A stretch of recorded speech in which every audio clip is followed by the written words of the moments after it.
ياسمين عبد العزيز، بس ليه اخترتي ياسمين؟ لا، لأنه الفنانة الغالية على قلوبنا ياسمين عبد العزيز أراها بتقترب من مرحلة للأسف 24 25 امتى وكيف ما بعرف. هي مرحلة الانفصال عن زوجها الممثل أحمد العوضي وبشكل مفاجئ.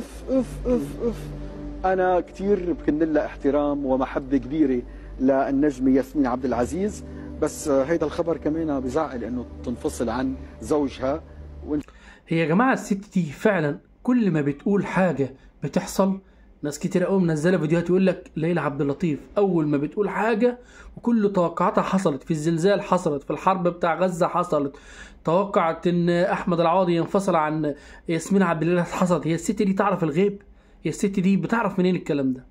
لازم اقول لك اول حاجه خلي بالك معايا بقى في الفيديو ده لانه مهم جدا جدا، وخلي بالك في الكلام اللي انا هقوله ده. اول حاجه سؤال المذيع لليلى عبد اللطيف في الفيديو ده تمام طبعا محرم. تقول لي محرم؟ محرم. قال النبي صلى الله عليه وسلم: من اتى عرافا فلم يصدقه فلن تقبل له صلاة 40 يوما، ومن أتى عرافا فصدقه فقد كفر بما أنزل على محمد. تمام. وإيه هو العراف؟ هو الذي يدعي علم الغيب المستقبلي. دي طالعة بتقول لك إن في الغيب في سنة كذا في السنة الجاية هيحصل كذا وكذا وكذا وده هينفصل وده يحصل.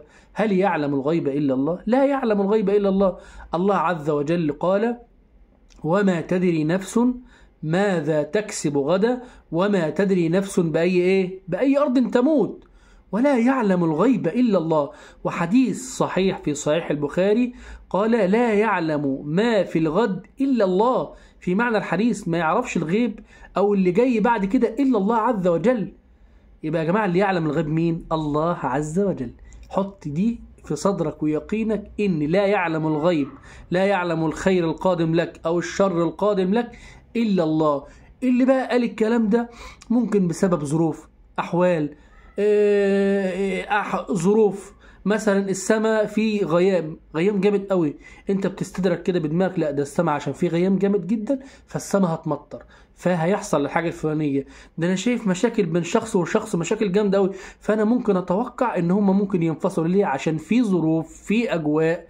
لكن ان انا ادعي علم الغيب اللي انا هقول هيحصل كذا او هيحصل كذا او هيحصل كذا، فهذا يا جماعه يعني حرام حرام حرام.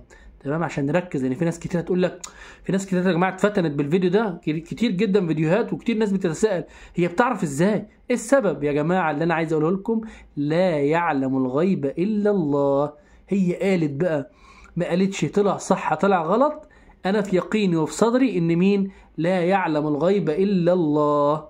ما يعرفش الغيب والصح والخير والشر الا الله عز وجل. عشان دي لازم تكون عقيده وحاجه يعني عندي ركزه كده في قلبي وفي توحيدي وفي التوحيد بتاعه في العقيده بتاعتي. ربنا يبارك فيكم. يا ريت يا جماعه نعمل مشاركه الفيديو ده لان في ناس كتيره ملتمس عليها الامر ده. ربنا يبارك فيكم وجزاكم الله كل خير، والسلام عليكم ورحمه الله وبركاته.